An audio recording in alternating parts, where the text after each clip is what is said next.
नमस्कार साथियों, आज हम शुरू करने जा रहे हैं विज्ञान या साइंस रीट एग्ज़ाम के लिए।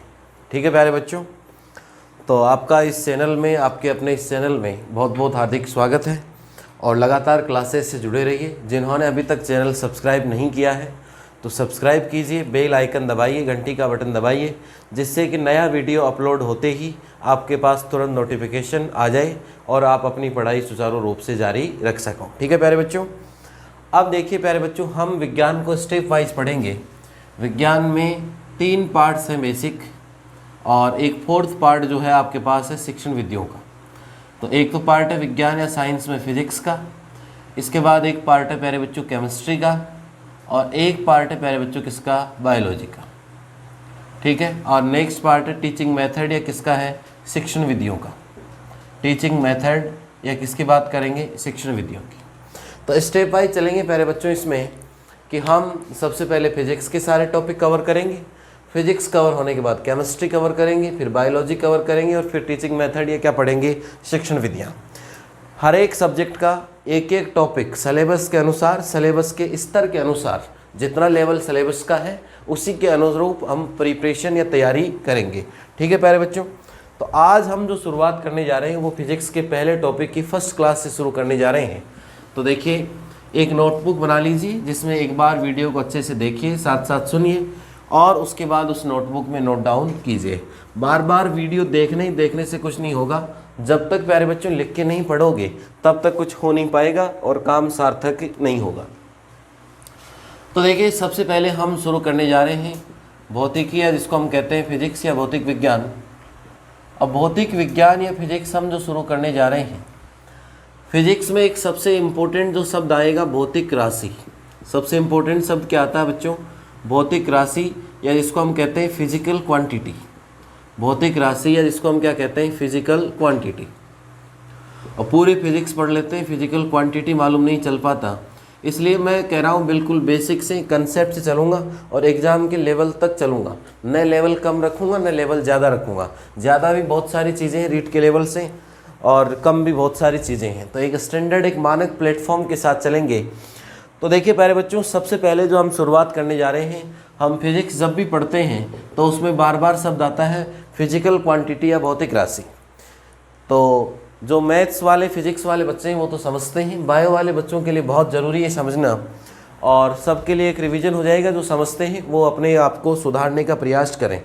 तभी तो कहा गया है कि जितनी बार आप मेहनत करोगे, जितनी बार आप कोशिश करोगे, उतने ही अलग अलग या नए नए मुकाम हासिल करोगे या उतने ही आप सफल बनोगे। ठीक है प्यारे बच्चों, अब देखिए हम बात करने जा रहे हैं भौतिक राशि या किसकी बात करने जा रहे हैं, फिजिकल क्वांटिटी की। ठीक है बच्चों, तो फिजिकल क्वांटिटी जो हम पढ़ रहे हैं, इसके लिए देखो पहले एक बेसिक चीज़ बता देता हूँ।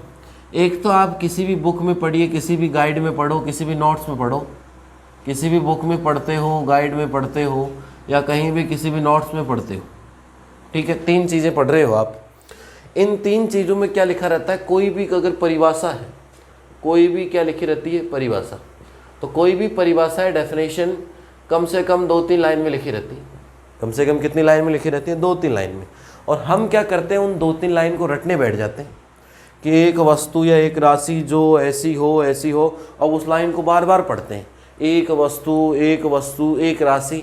अब उस अगर पूरी लाइन, इन 2-3 लाइन का अगर निष्कर्ष देखा जाए, कंक्लूजन देखा जाए, ये जो 2-3 लाइन की जो परिभाषा है, डेफिनेशन है, अगर प्यारे बच्चों इसका कंक्लूजन देखें तो इसमें बेमुश्किल से 2-3 लाइन में 2-3 शब्द ही, ये तो क्या लिखी हुई है, 2-3 लाइन लिखी हुई है आपके पास, और 2 या 3 लाइन में 2 या 3 शब्द ही ऐसे हैं इंपॉर्टेंट, जिनकी सहायता से क्या बनेगी आपके पास, परिभाषा। तो हम कोई थ्योरेटिकल एग्जाम तो देने जा नहीं रहे, हम MCQ या multiple choice question based exam दे रहे हैं, ऑब्जेक्टिव टाइप पेपर देंगे। तो इसलिए प्यारे बच्चों, पूरी परिभाषाएं आंख बंद कर करके रटने की आवश्यकता नहीं है। सिर्फ वो 2-3 शब्द सीखिए। क्या सीखिए प्यारे बच्चों, वो 2-3 शब्द सीखिए। उन शब्दों से ही हम हर एक चीज़ का क्या सीख जाएंगे, परिभाषा सीख जाएंगे, या क्या सीख जाएंगे, मतलब, या क्या सीख जाएंगे, मीनिंग। तो मैं कोई भी परिभाषा ऐसी नहीं लिखाऊंगा जिसमें वो रटा रटाया काम हो, एक वस्तु एक राशि जो ऐसा करती हो, लास्ट में कहते हैं कहलाता है, कहलाती है। तो ऐसी सारी चीज़ें अपन नहीं पढ़ेंगे, ये सारी चीज़ें एक टाइम वेस्टिंग है। तो जब भी पढ़ते हो देखो कंपटीशन एग्ज़ाम में, जब भी कंपटीशन एग्ज़ाम में कोई भी एग्ज़ाम हो तो उसके अंदर पढ़ते सारे बच्चे हैं, लेकिन सिलेक्शन लिमिटेड का ही हो पाता है अच्छे नंबर। और अच्छे नंबर या सिलेक्शन वही बच्चे पाते हैं, अच्छे नंबर या सिलेक्शन वही बच्चे पाते हैं जो कौन सी स्टडी करते हैं, स्मार्ट स्टडी। पढ़ते सारे बच्चे हैं, सब बच्चों ने बहुत कुछ पढ़ रखा है। ऐसे ही बहुत स्टूडेंट मिल जाएंगे जो सेलेक्ट हुए उनसे ज़्यादा नॉलेज रखते हैं लेकिन वो सेलेक्ट नहीं हो पाए। कारण ये है कि उन्होंने पढ़ा लेकिन एक कंपटीशन का एक सिस्टम होता है, उस सिस्टम के अनुसार नहीं पढ़ा। तो कोई भी कंपटीशन एग्ज़ाम है प्यारे बच्चों, उसमें क्या कीजिए, स्मार्ट स्टडी कीजिए। स्मार्ट तरीके से कम लिमिटेड चीज़ों में, इशारों में, जिसको कहते हैं लॉजिक, तर्क संगत स्टडी करें तो आप बहुत ही कम से कम लॉजिक वो नोट्स के साथ, कम से कम बुक्स के साथ आप बहुत आसानी पूर्वक स्टडी कर सकते हैं, जिसको हम क्या कहेंगे, स्मार्ट स्टडी। तो कोई भी कंपटीशन एग्ज़ाम हो, कोई भी कम्पिटिटिव एग्ज़ाम हो प्यारे बच्चों, हमेशा क्या करनी होगी आपको, स्मार्ट स्टडी। जब तक स्मार्ट स्टडी करना नहीं सीखोगे तब तक कंपटीशन एग्ज़ाम में सिलेक्शन या अच्छी रैंक, अच्छे नंबर प्राप्त नहीं कर पाओगे। तो हम जो पढ़ने का तरीके की बात कर रहा हूँ, बुक, गाइड, नोट्स जो भी पढ़ रहे हो उनमें 2-3-4 लाइन में परिभाषा मिलेगी किसी भी चीज़ की। उस परिभाषा में 2 या 3 शब्द ही इम्पोर्टेंट होते हैं, तो वो 2 ही 3 शब्द को ही फोकस करो। पूरी ये वस्तु, ये राशि लास्ट में एक लाइन में कहलाता है, उसको रटते रहते हैं तो कोई बेनिफिट नहीं है। उन 2 या 3 शब्दों को दिमाग में फिट रखो ताकि जब एग्ज़ाम में पेपर दो तो उस समय सारी चीज़ें लॉजिक वाइज एक से लिंक करके और आपके दिमाग में तुरंत आ जाएं, और तुरंत आ जाएं तो आप तुरंत वहाँ एग्ज़ाम पेपर या एग्ज़ाम हॉल में पेपर में तुरंत क्वेश्चन का क्या दे पाओगे, आंसर। बात समझ में आ रही होगी मेरे प्यारे बच्चों। अब देखिए हम अपनी बात पे आते हैं, भौतिक राशि है, किसकी बात कर रहे हैं, फिजिकल क्वांटिटी की। तो फिजिकल क्वांटिटी में देखो 2 ही शब्द याद रखने हैं। कोई भी बुक में देखोगे तो बहुत लंबी परिभाषाएं दे रखी हैं, 2 ही शब्द याद रखने हैं आपको कि भौतिक राशि का मतलब होता है वो राशि या वो क्वांटिटी जिसके अंदर एक तो क्या हो आपके पास, आंकिक मान, एक तो क्या हो बच्चों, आंकिक मान, या जिसको कहते हैं न्यूमेरिकल वैल्यू, या जिसको हम फिजिक्स में कहें तो कहते हैं परिमाण, या क्या हो, मैग्नीट्यूड। परिमाण या क्या हो, मैग्नीट्यूड। और उसके साथ साथ में क्या हो, उसका मात्रक, या क्या होगा आपके पास, यूनिट होगा। कोई भी राशि, कोई भी फिजिकल क्वांटिटी या भौतिक राशि जिसमें क्या हो, आंकिक मान या परिमाण या न्यूमेरिकल वैल्यू हो, और उस न्यूमेरिकल वैल्यू के साथ साथ क्या हो, उसमें क्या हो बच्चों, मात्रक, या अगर उसमें यूनिट हो तो वो राशि कौन सी राशि बन जाती है, भौतिक राशि। अब बोले सर ये तो याद कैसे रहे एग्जाम में। दूसरा तरीका होता है साइंस पढ़ने का कि हर चीज़ का आपके दिमाग में क्या चलना चाहिए, एग्जाम्पल या उदाहरण चलना चाहिए प्यारे बच्चों। उदाहरण से परिभाषा बहुत आसान पूर्वक बनती है जो कभी भी नहीं भूल पाओगे। ठीक है बच्चों, समझ में आ रही है मेरी बात। अब देखो जैसे मैंने लिखा 20 किलोग्राम 10 मीटर, क्या लिखा मैंने, 20 किलोग्राम 10 मीटर 5 लीटर, ये सारी चीज़ें लिखी।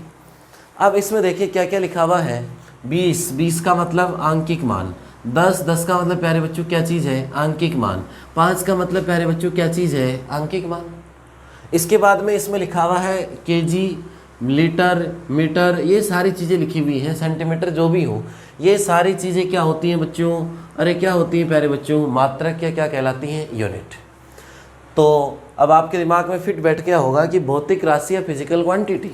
देखो सवाल यहीं से ही बन सकता है, रेट में कोई बड़ी बात नहीं है कि भौतिक राशि होती है, ऑप्शन में आ जाएगा आंकिक मान या परिमाण हो, मात्रक या यूनिट हो, या दोनों हो या दोनों नहीं हो, कैसे भी ऑप्शन बन सकते हैं। इसलिए इसमें ऐसा नहीं कि सवाल रटे रटाई सवाल आए जो बुक्स में गाइड्स में दे रखे हैं आपको, ऐसा कोई सवाल नहीं, हर जगह सवाल है, क्योंकि लेवल है जो NCERT लेवल है अपने एग्ज़ाम का, तो उस एग्ज़ाम के हर एक जगह सवाल है। तो इसलिए भौतिक राशि या फिजिकल क्वांटिटी बहुत अच्छे से समझने की कोशिश कीजिए। आंकिक मान या परिमाण हो और उसके साथ साथ क्या हो, मात्रक या क्या हो, यूनिट हो, तो वो राशि कौन सी बन जाती है, भौतिक राशि। हर समय आपके दिमाग में 2, 3, 4, 5 उदाहरण चलने चाहिए कि ये सारी चीज़ें कौन सी क्वांटिटी या कौन सी राशि है प्यारे बच्चों, भौतिक राशि या क्या हो गई, फिजिकल क्वांटिटी। तो मेरे हिसाब से फिजिकल क्वांटिटी का कंसेप्ट या भौतिक राशि का कंसेप्ट हमेशा के लिए सबके क्लियर होगा। अब देखिए इससे आगे बढ़ते हैं बच्चों। अब भौतिक राशि के किसकी बात करेंगे हम, प्रकार की। भौतिक राशि हमने पढ़ी कि भौतिक राशि की क्या पढ़ी हमने, परिभाषा या क्या पढ़ ली बच्चों, डेफिनेशन। ठीक है, डेफिनेशन के बाद हम पढ़ने जा रहे हैं जो सेकंड चीज़ है अपनी, भौतिक राशि के प्रकार। भौतिक राशि के प्रकार, टाइप्स ऑफ फिजिकल क्वांटिटी। भौतिक राशि के प्रकार। भौतिक राशि के जो मूलभूत जो प्रकार होते हैं वो कितने प्रकार हैं बच्चों, दो। कितने प्रकार हैं बच्चों, दो प्रकार हैं। एक प्रकार होता है आपके पास कौन सी राशि, अदिश राशि। ध्यान से समझना, यहाँ से सवाल बनता है एग्जाम में, बहुत एग्जाम में सवाल बना है। एक तो कौन सा होता है, अदिश राशि, जिसको हम कहते हैं स्केलर क्वांटिटी। क्या कहते हैं बच्चों, स्केलर क्वांटिटी। इसको कहते हैं प्यारे बच्चों स्केलर क्वांटिटी। ठीक है, बात समझ में आ रही होगी सबको।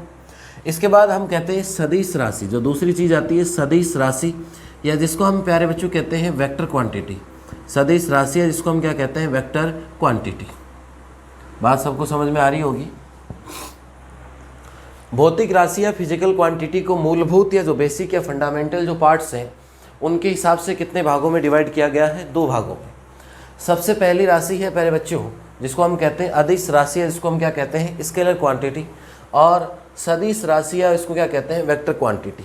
देखिए, जो भी चीज़ मैं पढ़ रहा हूँ या अपन पढ़ रहे हैं साथ साथ जो कर रहे हैं, उस चीज़ को पढ़ने के बाद मैं उसमें से बताऊँगा कि उसमें से एग्ज़ाम में सवाल कैसे बनेंगे। बहुत सारे बच्चों के साथ ये होता है कि पढ़ तो लिया, अब इसमें सवाल कैसा बनेगा। अब सवाल कैसा बनेगा या कैसा बन सकता है, अब वो चीज़ अगर जहन में नहीं है आपके, तो आपके अंदर आत्मविश्वास या कॉन्फिडेंस से नहीं बन पाएगा। तो कंपटीशन एग्ज़ाम का यही फंडा है कि जो चीज़ आप पढ़ रहे हो पढ़ लीजिए, एक बार उसको कंसेप्चुअली क्लियर कर लीजिए, और कंसेप्चुअली क्लियर करने के बाद उसमें से कहाँ से क्वेश्चन बनेगा, कैसा प्रश्न आ सकता है, संभावित प्रश्न क्या होगा, ये सारी चीज़ें प्यारे बच्चों मालूम होना बहुत ज़रूरी है। एक बार पढ़िए इसको, और पढ़ने के बाद मैं हर एक टॉपिक में, जैसे भौतिक राशि का बताया, ऑब्जेक्टिव क्वेश्चन दे सकता है कि भौतिक राशि की परिभाषा को तोड़ देगा, ऑप्शन में बांट सकता है कि निम्न में से भौतिक राशि होती है, तो जिसमें परिमाण हो, आंकिक मान हो, मात्रक हो, दोनों हो, तो वो सवाल किसका बन सकता है, भौतिक राशि या किसका बन सकता है प्यारे बच्चों, फिजिकल क्वांटिटी का। वैसे ही भौतिक राशि के प्रकार या टाइप्स ऑफ फिजिकल क्वांटिटी एक बार पढ़िए, और फिजिकल क्वांटिटी पढ़ने के बाद हम इसमें से बताएंगे आपको कि कैसे सवाल या क्वेश्चंस बनेंगे और कैसे उनको सॉल्व करना है। अब देखिए, हमने कहा कि भौतिक राशि या फिजिकल क्वांटिटी के कितने प्रकार होते हैं, दो प्रकार। पहली टाइप होती है बच्चों अदिश राशि या स्केलर क्वांटिटी, और दूसरी राशि होती है सदिश राशि या वेक्टर क्वांटिटी। अब देखिए, नाम से ही मालूम चलना चाहिए कि मतलब क्या होगा कि ए दिस, ए का मतलब होता है बिना। हिंदी में जब जिसके ए लग जाता है, इंग्लिश में जिसके अन लग जाता है, उसमें तो होता है बिना। और से का मतलब होता है सहित, कि उसके साथ है। से का मतलब क्या होता है, सहित या उसकी क्या है, साथ। तो ये तो है ए का मतलब बिना, दिस का मतलब होता है दिशा या डायरेक्शन। बिना दिशा की जो राशि होती है वो कौन सी राशि होती है, अदिश राशि। से का मतलब होता है सहित या साथ, जिसको हम कहते हैं सदिश राशि है। क्या कहेंगे प्यारे बच्चों, वेक्टर क्वांटिटी। क्या कहेंगे बच्चों, वेक्टर क्वांटिटी। ठीक है, तो परिभाषाएं रटने की जरूरत नहीं है, नाम से ही मालूम चल गया कि अदिश राशि, ए का मतलब बिना, दिशा का मतलब जो बिना दिशा की हो उसे क्या कहते हैं, स्केलर। से का मतलब होता है सदिश, से का मतलब होता है सहित या जिसके साथ में हो, और इसके साथ में क्या चीज़ हो, दिशा या डायरेक्शन जिसके साथ हो प्यारे बच्चों, वो कौन सी राशि कहलाती है, सदिश राशि। बात समझ में आई। भौतिक राशि क्या हुई, भौतिक राशि के कितने प्रकार हुए, उन दोनों प्रकारों को क्या होगा, कि क्या परिभाषाएं होंगी उनके लिए। तो परिभाषाएं ऐसे हेडिंग लगा के लिखने की आवश्यकता नहीं है। एग्जाम में मैं बार बार कह रहा हूं कि स्मार्ट स्टडी कीजिए। स्मार्ट स्टडी का मतलब लॉजिकली, कंसेप्चुअली पढ़िए और उसको लॉजिक के तरीके से याद कीजिए। ए का मतलब बिना, जिसके दिशा के बिना हो वो कौन सी राशि, स्केलर। जो दिशा के साथ हो वो कौन सी राशि, वेक्टर क्वांटिटी, है उसको क्या कहते हैं, सदिश राशि। ठीक है प्यारे बच्चों, अब देखिए कौन सी राशियां अदिश होती हैं और कौन सी राशियां क्या होती हैं, सदिश। ये बहुत ही बड़ा सवाल है। जिनके साथ दिशा नहीं हो, जिनके साथ क्या नहीं हो बच्चों, दिशा नहीं हो। तो देखो यहाँ मैं कुछ उदाहरण लिख रहा हूँ, बहुत ध्यानपूर्वक लिखना इनको, बहुत ही इंपॉर्टेंट है एग्जाम के लिए। कैसे हैं वो बाद में बताऊँगा। और इधर इस साइड के उदाहरण एग्जाम, और हम पूरी फिजिक्स पढ़ेंगे तो रोज़ मैं जो भी शब्द काम में लूँगा वो मैं बताता रहूँगा कि ये है कौन सी राशि है, सदिश है या क्या है, अदिश। फिजिक्स में हर चीज़ या तो सदिश होगी या क्या होगी, अदिश। तो आगे जैसे ही हम फिजिक्स में टॉपिक पढ़ेंगे उन सब टॉपिक्स में मैं बताता रहूँगा कि कौन सी राशि सदिश है और कौन सी राशि क्या है, अदिश। ठीक है प्यारे बच्चों। अब देखिए जिसमें दिशा नहीं हो, तो जैसे सबसे आसान उदाहरण द्रव्यमान, चाल या मास कह दो, स्पीड कह दो, दूरी या डिस्टेंस, समय टाइम, और जैसे मान लो घनत्व या डेंसिटी, और भी बहुत सारी राशियाँ। जैसे जैसे फिजिक्स पढ़ते जाएंगे साथ साथ में याद करते जाएंगे।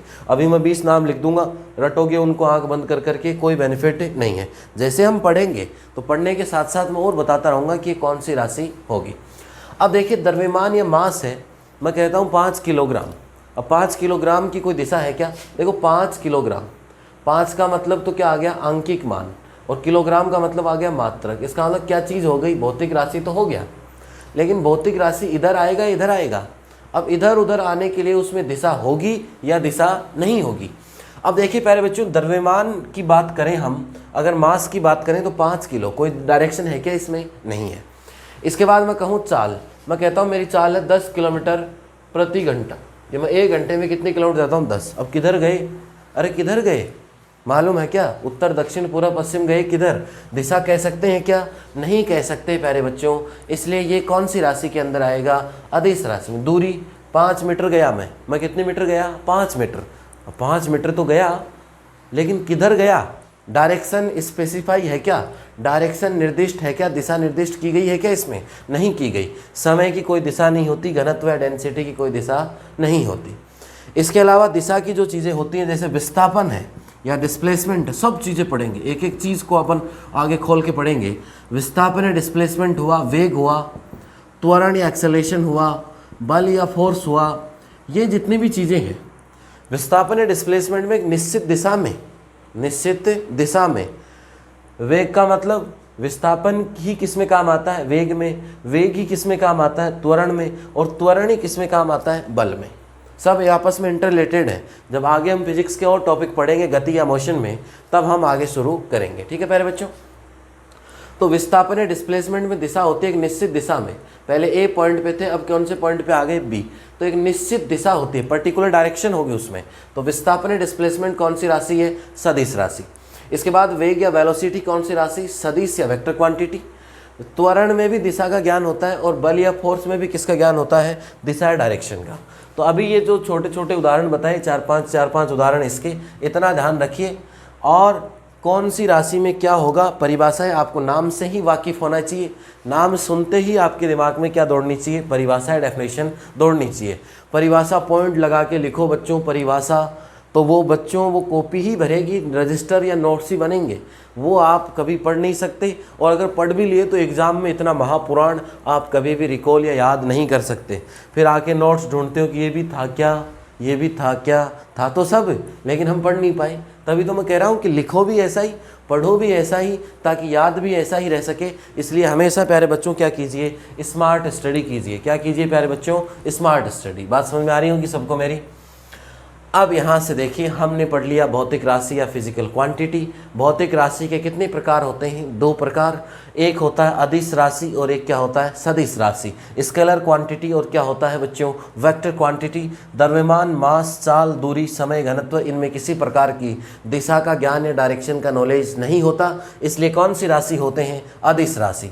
अगली साइड आते हैं प्यारे बच्चों, देखिए विस्थापन या डिस्प्लेसमेंट हुआ, वेग हुआ, त्वरण हुआ, बल या फोर्स हुआ, इन सारी चीज़ों में दिशा या डायरेक्शन का ज्ञान होता है, इसलिए सारी चीज़ें कौन सी राशि आती है? सदिश या वेक्टर क्वांटिटी। देखिए मैं एक बार कोई भी टॉपिक पढ़ूंगा, उसका एक बार रिवीजन करूंगा, साथ साथ करते चलेंगे, और उसके बाद उसमें बताऊंगा कि एग्जाम में सवाल कैसा बनेगा। यहाँ से परिभाषा का सवाल बन सकता है। अब यहाँ से क्या सवाल बनेगा? देखो बोर्ड पे देखिए, यहाँ से देखो क्वेश्चन देगा आपको एग्जाम में कि सदिश निम्न में से सदिश राशि है। एग्जाम में पूछेगा निम्न में से सदिश राशि है।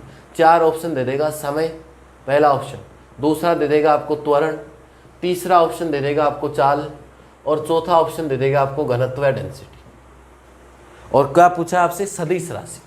अब अगर जिसको मालूम हो परिभाषा, उदाहरण, और हम सब पढ़ते जाएंगे तो याद होते जाएंगे। लास्ट पूरी जब फिजिक्स खत्म होगी तो उस दिन आपको एक एक राशि का मालूम होगा कि राशि सदिश है या अदिश है, और सदिश और अदिश है तो क्यों है।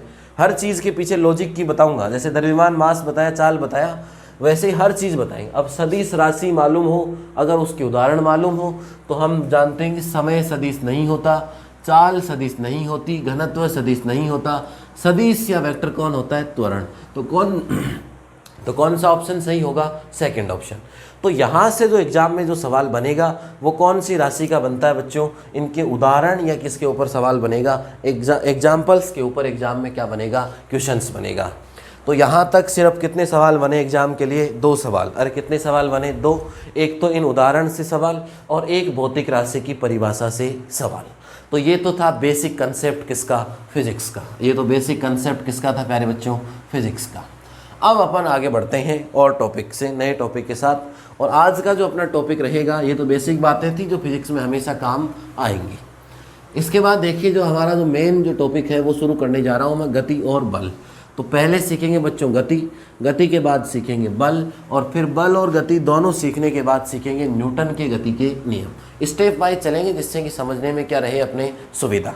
बात समझ रहे होंगे मेरी? तो हेडिंग लगाइए बच्चों, गति या मोशन। गति या हेडिंग क्या लगाओगे? मोशन। गति या मोशन।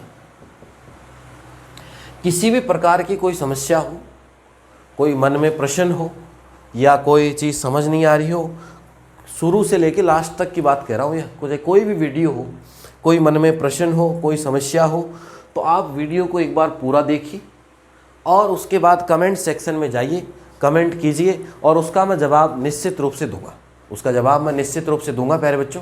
जितना हो सकेगा मैं मेरी तरफ से 100% या 110% कोशिश करूंगा कि आपके सभी प्रश्नों के क्या दे सकूं, मैं जवाब दे सकूं। ठीक है बच्चों?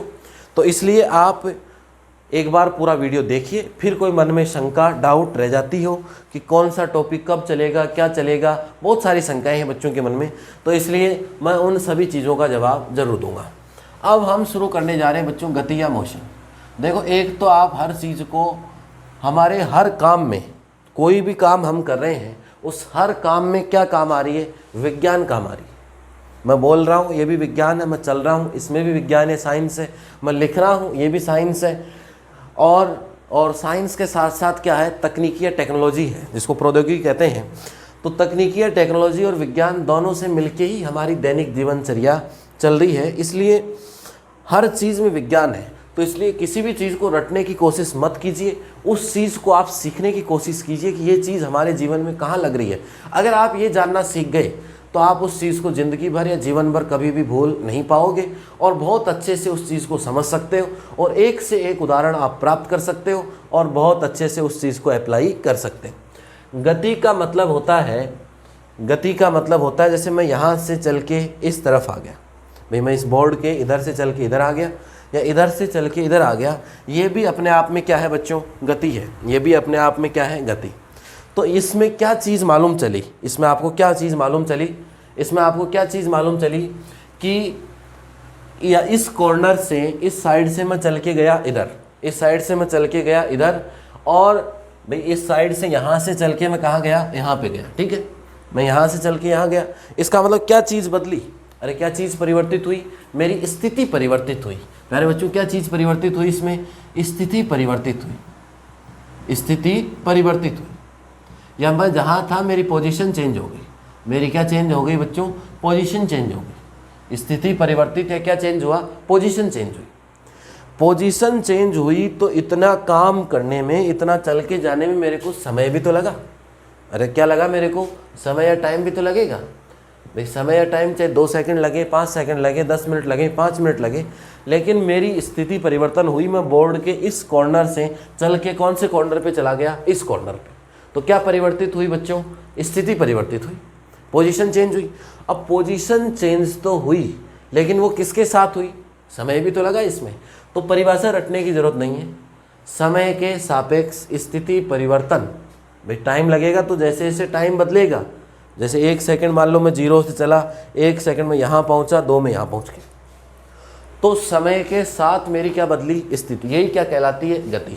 तो वैसे परिभाषाएं रटने की आपको आवश्यकता नहीं है कि हम क्या कर रहे हैं और क्या नहीं कर रहे हैं इसमें, कि एक वस्तु या एक ऐसे रटने की जरूरत नहीं है। सीधा सा कंसेप्ट रखो कि समय के सापेक्ष, समय के सापेक्ष या समय के संगत, समय के सापेक्ष स्थिति परिवर्तन, स्थिति परिवर्तन या स्थिति परिवर्तित होती है, या पोजीशन चेंज होती है विद रेस्पेक्ट टू टाइम, वही क्या कहलाती है आपके पास गति, वही क्या कहलाती है गति। गति के उदाहरण हमेशा एग्जाम्पल से ही काम चलेगा बेटा, साइंस में उदाहरण से ही काम चलेगा। भाई साइंस सीखी क्यों जाती है एग्जाम्स में, हर एग्जाम में साइंस पूछी क्यों जाती है, क्योंकि आप को ये मालूम चले कि ये विज्ञान जो बनी है ये हमारी ज़िंदगी में कहाँ काम आ रही है। भाई विज्ञान है या जो साइंस है वो अपनी ज़िंदगी में कहाँ काम आ रही है प्यारे बच्चों, ये सीखने के लिए या ये नॉलेज या ज्ञान होने के लिए ही हर एग्ज़ाम में क्या पूछी जाती है, साइंस। जैसे भाई उदाहरण में देखें, बच्चे का दौड़ना, बच्चे का दौड़ना, मछली का पानी में तैरना, मछली का पानी में तैरना, मछली का पानी में तैरना, घोड़े का दौड़ना, गाड़ी का दौड़ना, रेलगाड़ी का चलना, घोड़े का दौड़ना, रेलगाड़ी का चलना, रेलगाड़ी का पटरी पर दौड़ना, रेलगाड़ी का पटरी पर दौड़ना। ये जितने भी उदाहरण लिखे, इन सभी उदाहरण या एग्जाम्पल्स में समय के साथ उनकी क्या बदलती है बच्चों, स्थिति या पोजीशन बदलती है, इसलिए सारे किसके उदाहरण हैं, ये सभी के सभी किसके उदाहरण हैं, गति या मोशन के। सारे किसके उदाहरण हैं बच्चों, गति या मोशन के। ठीक है, अब देखिए जो एग्ज़ाम में इम्पोर्टेंट है, यहाँ से मैं पढ़ूंगा गति या मोशन क्या होती है, समय के सापेक्ष या समय के संगत या समय के साथ स्थिति में परिवर्तन, किसी की भी पहले यहाँ था, यहाँ से यहाँ चला गया, टाइम भी लगा और मेरी क्या बदली, पोजीशन या स्थिति बदली, तो उसे हम क्या कहते हैं, गति या मोशन। बात समझ आ रही होगी सबको। अब देखिए जो एग्ज़ाम में गति में पहला जो सवाल बनता है वो बनता है गति के प्रकार से। किससे बनता है बच्चों, गति के प्रकार या टाइप्स ऑफ मोशन। तो अब आगे हम लिखेंगे गति के प्रकार या टाइप्स ऑफ मोशन, एक एक करके पढ़ेंगे गति के प्रकार। तो हेडिंग लगाइए, गति के प्रकार या टाइप्स ऑफ मोशन, गति के प्रकार या टाइप्स ऑफ मोशन। गति के प्रकार में जो सबसे पहला प्रकार आता है वो आता है सरल रेखीय गति। सरल रेखीय गति या लीनियर मोशन, इसको कहते हैं सरल रेखीय गति या क्या कहते हैं, लीनियर मोशन। नाम से ही वाकिफ है, इनकी परिभाषाएं रटनी नहीं है, एक एक शब्द लिखूंगा हर एक के लिए और उसी एक एक शब्द से आपको पूरी परिभाषा या पूरा कंसेप्ट समझना है। तो देखिए प्यारे बच्चों, सरल रेखीय गति की बात कर रहा हूँ मैं, लीनियर मोशन की। तो वो वस्तु या वो गति जिसके अंदर किस में गति होती हो, सरल रेखा में गति। गति किस में हो, सरल रेखा में गति या मोशन। अब गति या मोशन किसकी होती है, कोई वस्तु या ऑब्जेक्ट। तो गति किस में हो, अरे गति किस में हो, सरल रेखा या स्ट्रेट लाइन में हो, तो वो गति कौन सी कहलाती है, सरल रेखीय गति। गति कौन सी हो, जब गति या मोशन सरल रेखा में हो या सीधी लाइन में हो तो उसे क्या कहते हैं, सरल रेखीय गति।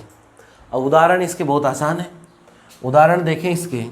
तो देखिए उदाहरण एग्जाम्पल्स अगर बात करें इसकी, सीधी सड़क पर दौड़ चलती गाड़ी, सीधी सड़क पर चलती गाड़ी,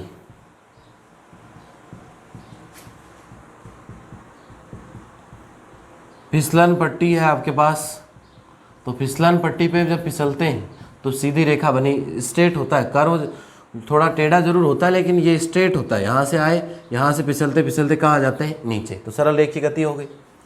इसके बाद रेलगाड़ी का सीधी पटरी पर रेलगाड़ी का दौड़ना, सीधी पटरी पर रेलगाड़ी का दौड़ना।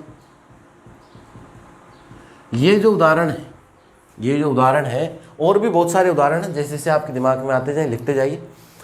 तो सीधी सड़क पर चलती गाड़ी, फिसलन पट्टी पर फिसलना, सीधी पटरी पर रेलगाड़ी का दौड़ना, ये जो सारी चीज़ें हैं वो कौन सी गति में आती हैं, सरल रेखीय गति। तो सरल रेखीय गति की परिभाषा मत रटिए कि वो गति जिसमें कोई वस्तु एक सरल रेखा में गति करती हो उसे सरल रेखीय गति कहते हैं। नहीं तो 2 लाइन लिखिए, उतना ही लिखिए जितने से आप समझ सकें बस, क्योंकि जब एग्जाम में रिवीजन करना होता है, बहुत सारी चीज़ें करनी होंगी, तो आप उस इतने पार्ट को नहीं पढ़ पाओगे। सरल रेखीय गति जैसे ही दिखा तो गति या मोशन किसकी होती है, वस्तु या ऑब्जेक्ट या पार्टिकल की होती है, और वो गति कौन सी होनी चाहिए, सरल रेखा है किस में होनी चाहिए बच्चों, स्ट्रेट लाइन में। उदाहरण आपके सामने। इसके बाद नेक्स्ट बात करते हैं हम, जो होती है वृत्तीय गति, इसको कहते हैं सर्कुलर मोशन। नेक्स्ट आता है बच्चों वृत्तीय गति है, जिसको हम क्या कहते हैं, सर्कुलर मोशन। वृत्तीय गति या सर्कुलर मोशन के अंदर क्या होगा कि जब एक निश्चित परिभाषा क्या करनी है इसकी, देखो समझने के हिसाब से, एक निश्चित वृत्ताकार पथ में या पथ पर गति, एक निश्चित वर्ताकार पथ पर गति।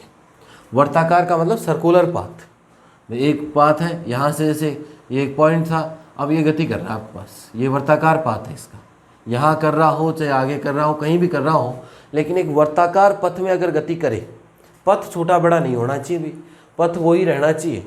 ऐसा नहीं कि एक बार तो ये पथ हो और फिर पथ का ये हो गया, तब तो वर्ताकार गति नहीं होगी। फिर ये वर्ताकार गति अलग है, फिर ये अलग, समझना पड़ेगा इसको। तो तभी तो लिखा हुआ है कि एक निश्चित वर्ताकार पथ में। उदाहरण देखो बहुत अपने जो जीवन में काम आते हैं उसी से, एक धागे की डोरी लीजिए या कोई भी रस्सी ले लो और उस रस्सी के क्या बांधो, एक पत्थर बांधो यहाँ पे, ये क्या बांध दिया हमने, पत्थर।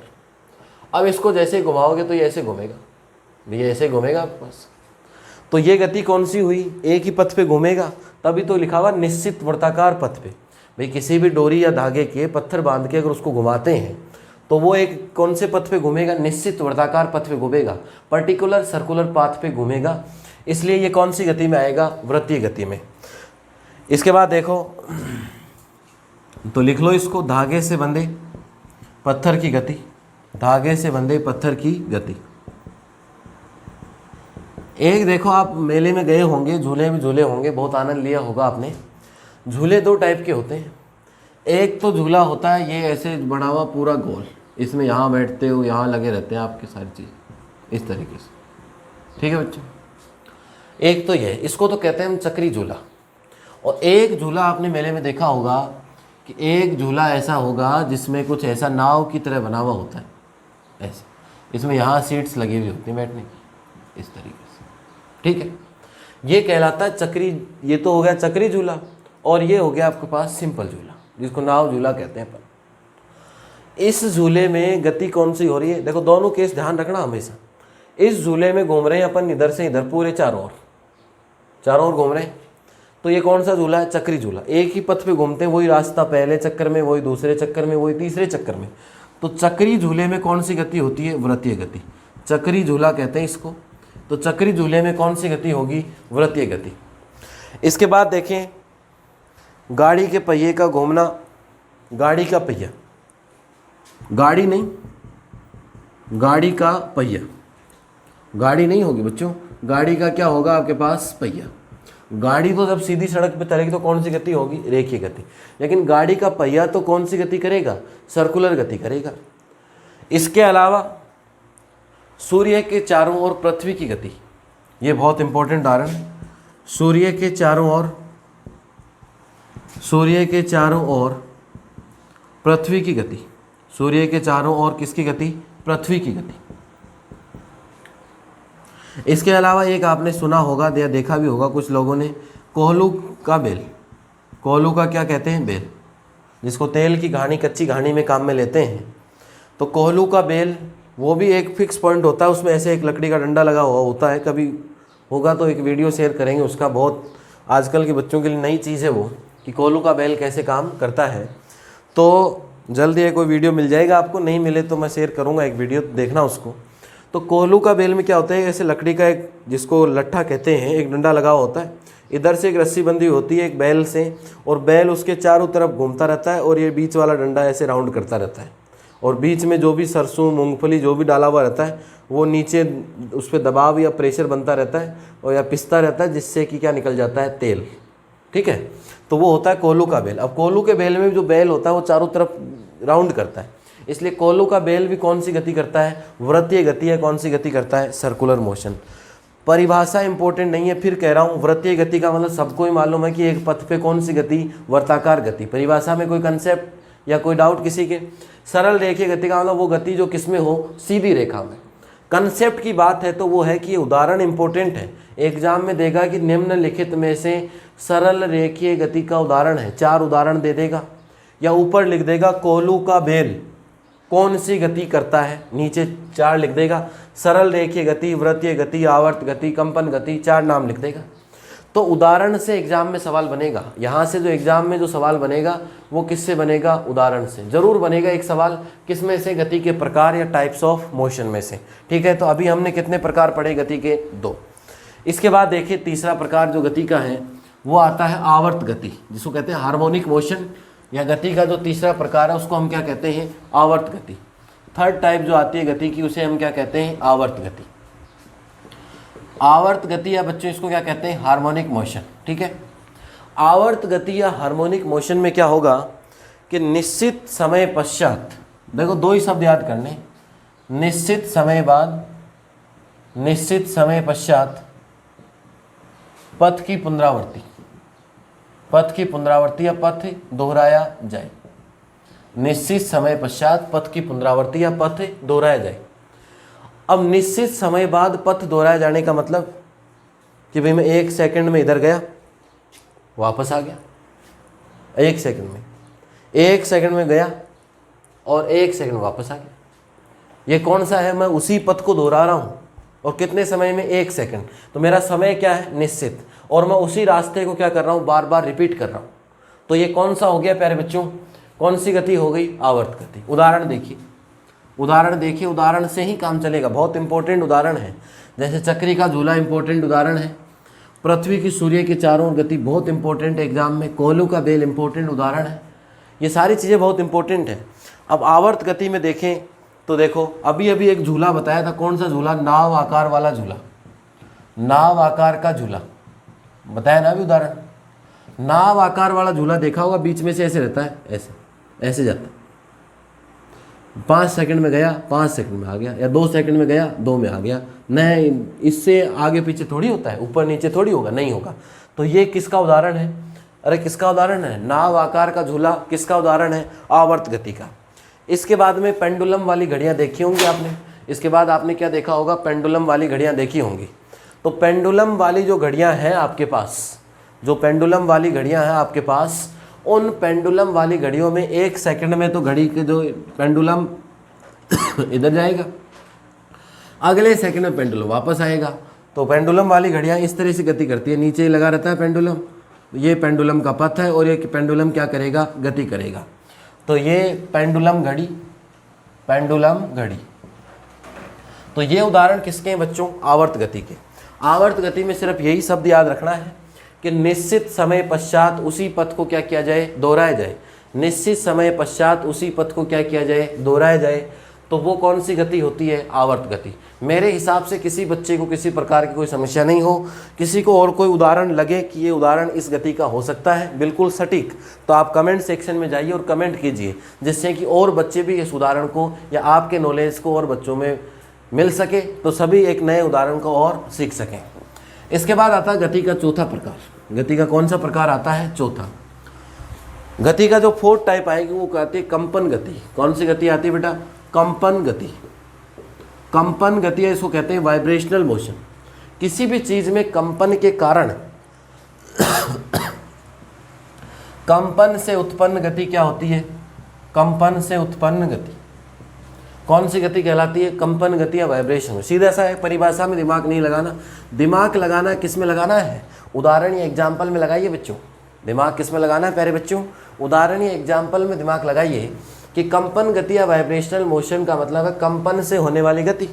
इसके उदाहरण क्या क्या हो सकते हैं, कहाँ होती है कंपन वाली गति। जैसे आप 2 कील लगाओ दीवार में, 2 कील या 2 खूंटी बांध लो, इनके बीच में एक धागा बांध दो। क्या लिखा, 2 कीलों के मध्य बंधे धागे को खींचना। जरूर लिख लेना, भी सारी चीजें लिख रहा हूं मैं। 2 कीलों के मध्य बंधे धागे को खींचना। अब देखिए बच्चों, इसमें क्या है, जैसे आप इस धागे को आप पकड़ के ऐसे खींच के ऐसे छोड़ोगे, छोड़ते इस धागे में क्या होगा, कंपन या वाइब्रेशन होगा। इस धागे में क्या होगा, कंपन या वाइब्रेशन होगा कुछ समय के लिए। तो वो कौन सी गति होती है, कंपन गति। करके देख लीजिए। और उदाहरण देखें, इसमें आपने वीणा बजाते हुए देखा होगा, वीणा में आवाज़ निकलती है तो वो वीणा का एक तार होता है, उस तार में क्या उत्पन्न होता है, कंपन या वाइब्रेशन होता है। उस तार में क्या उत्पन्न होता है प्यारे बच्चों, कंपन या वाइब्रेशन होता है। तो वीणा के तार में कौन सी गति होती है? वीणा जब बजती है तो जो ध्वनि उत्पन्न होती है वो किसके कारण उत्पन्न होती है? कंपन या वाइब्रेशन के कारण। इसके बाद देखिए गति का एक बहुत इंपॉर्टेंट पार्ट जो हम पढ़ने जा रहे हैं, पांचवा पार्ट, जिसको हम कहते हैं घूर्णन गति या रोटेशनल मोशन। घूर्णन गति या क्या पढ़ने जा रहे हैं बच्चों? Rotational motion. घूर्णन गति या पांचवा पार्ट हम क्या पढ़ने जा रहे हैं? Rotational motion. घूर्णन गति कब होती है? निश्चित x के चारों ओर गति। निश्चित x के, बस एक एक शब्द याद रखना है, निश्चित x के चारों ओर गति। एक ही x काम आता है, इसमें एक x फिक्स कर लो। निश्चित x के चारों ओर गति, निश्चित x के चारों ओर गति, motion about a particular axis. निश्चित x का मतलब एक निश्चित कर लिया कि इस x एक्सिस पे हैं, y एक्सिस पे हैं, कहाँ घूमना है? एक x पे घूम रहे हैं बस। जैसे आपने देखा होगा, बहुत आसान उदाहरण इसका समझने के लिए, लट्टू तो घुमाया होगा सबने बचपन में, लट्टू घुमाया होगा। तो लट्टू की जो गति है, किसकी गति? लट्टू की, मोशन ऑफ टॉप। लट्टू की गति में कौन सी गति होती है? घूर्णन गति। वृत्तीय गति थोड़ी होती है, लट्टू ऐसे थोड़ी घूम के आता है चारों तरफ, तब तो कौन सी गति होती है? वृत्तीय गति। और अपने एक ही स्थान पे, एक ही एक्स पे अगर जो घूमता है उसमें कौन सी गति होती है? घूर्णन या रोटेशनल मोशन होगा प्यारे बच्चों। ठीक है, समझ रहे होंगे मेरी बात को। इसके बाद में हम देखें एक दूसरा उदाहरण, आपने देखा होगा कुम्हार की चाक। कुम्हार जो मटके बना रहा होगा जिनसे अपन इस गर्मी में निजात पा रहे हैं, तो कुम्हार की जो चाक होती है, किसी ने नहीं देखा होगा, हर गांव में मिल जाएंगे आपको, और बहुत ही अच्छी सेवा है उनकी अपने लिए। तो कुम्हार की जो चाक होती है उसमें भी ऐसा ही शंकुनुमा बना रहता है, लट्टू जैसा, शंकु के आकार का या लट्टू जैसा एक बीच में एक टोप होता है, और वो भी कौन सी गति करता है? एक ही जगह घूमता है, और एक जगह घूम के ही ये जो नए नए आकृति मटकों की इतनी बारीक मिट्टी की परत बनती है, वो सारी उसी के कारण बनती है। तो कुम्हार की जो चाक होती है उसके अंदर भी कौन सी गति है? उसके अंदर भी कौन सी गति है? घूर्णन गति। इसके बाद में जो सबसे इंपॉर्टेंट उदाहरण है इसका, वो है पृथ्वी का स्वयं के x के सापेक्ष घूर्णन। पृथ्वी का स्वयं के x के सापेक्ष घूर्णन, सापेक्ष घूर्णन। पृथ्वी का स्वयं के x के सापेक्ष घूर्णन, पृथ्वी का स्वयं के x के सापेक्ष घूर्णन। एक तो मैंने कहा था, पीछे याद करो, वृत्तीय गति में कि सूर्य के चारों ओर, तो चारों ओर आते ही कौन सी गति हुई थी? वृत्तीय गति या सर्कुलर मोशन। और एक खुद की जगह खुद ही घूम रहे हैं, मैं खुद की जगह हम यहीं घूम रहे हैं बस एक ही पॉइंट से, तो वो किसका उदाहरण है आपके पास? घूर्णन गति है। किसका उदाहरण है? रोटेशनल मोशन का। तो इस प्रकार से बच्चों यहाँ से जो सवाल बनेगा एग्जाम में, वो सवाल बनेगा किसके ऊपर? उदाहरण के ऊपर। तो देखिए यहाँ से सिर्फ 3 ही सवाल बने अभी तक। गति या मोशन जो पढ़ के आए हैं अपन, गति या मोशन में सबसे पहले हम पढ़े आज के टॉपिक में भौतिक राशि की परिभाषा से एक सवाल, भौतिक राशि के जो प्रकार पढ़े, सदिश और अदिश, उनके उदाहरण से एग्जाम में सवाल बनेगा प्यारे बच्चों। और इसके बाद हम पढ़े गति के प्रकार। तो गति के प्रकारों की कोई परिभाषा इंपॉर्टेंट नहीं है, परिभाषा नाम से घूर्णन गति मतलब एक निश्चित एक्स पे घूमेगा, कंपन, कंपन का मतलब कंपन के कारण गति, वृत्त का मतलब वृत्ताकार जो घूमे, सरल रेखा का मतलब सीधी गति पे चले। परिभाषा इंपॉर्टेंट नहीं है, उदाहरण इंपॉर्टेंट है। कौन सी गति का कौन सा उदाहरण है या किस चीज़ में कौन सी गति हो रही है, दोनों तरीके से आपको याद होना चाहिए कि घूर्णन गति के उदाहरण है। और ऐसे पूछ ले लट्टू की में कौन सी गति है, तो घूर्णन गति। घूर्णन गति का उदाहरण कौन सा है? लट्टू की गति। तो दोनों साइड से क्या याद होने चाहिए? उदाहरण। तो यहाँ से एग्जाम में एक सवाल निश्चित बनेगा। तो एक बार पढ़िए ध्यानपूर्वक और लगातार जुड़े रहिए। एक बार वीडियो को देखिए, एक बार दोबारा से देखिए, लिखिए उसको, पूरा देखिए वीडियो को और लगातार जुड़े रहिए चैनल से। जो दोस्त नहीं जुड़ पाए आपके फ्रेंड्स, ज़्यादा से ज़्यादा शेयर कीजिए ग्रुप्स में, जिससे कि सभी बच्चे इसका बेनिफिट उठा सकें। सबको बहुत बहुत धन्यवाद। Thank you.